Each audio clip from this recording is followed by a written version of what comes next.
Azatbiek Omurbiekov, voici l'homme qui serait le responsable des massacres dans la ville de Boutcha.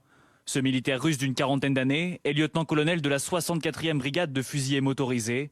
Son nom a été révélé par un collectif de civils ukrainiens. C'est le chef d'une unité qui est suffisamment petite pour que son chef, en tout cas, soit au moins au courant de ce qui se passe à peu près partout. Il a forcément une part de responsabilité, plus ou moins grande, mais il a forcément une part de responsabilité. À Boutcha, au milieu des corps de civils exécutés, les enquêteurs continuent de chercher des preuves de la présence des militaires russes dans la ville et dans les alentours, en recoupant notamment les témoignages d'habitants. Le procureur de la région obtient déjà des résultats. Nous avons déjà une centaine de pages avec des noms, des prénoms, des patronymes de soldats russes.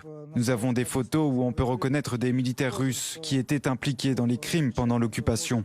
Reste désormais à savoir si ces soldats russes ont tous agi sous les ordres d'Azatbiek Omurbiekov. Il faut voir quelles consignes il a reçues, quelles consignes il a passées, quel briefing, quels ordres ont été donnés aux hommes, parce qu'on n'est pas à l'abri que ça se trouve c'est une prise d'initiative locale de la part d'une dizaine, quinzaine d'hommes, ou alors ça a été fait de manière très structurée parce que ça venait d'une volonté de l'état-major avec un état final recherché, comme on dit dans l'armée, et dans ce cas-là les responsabilités sont pas du tout les mêmes.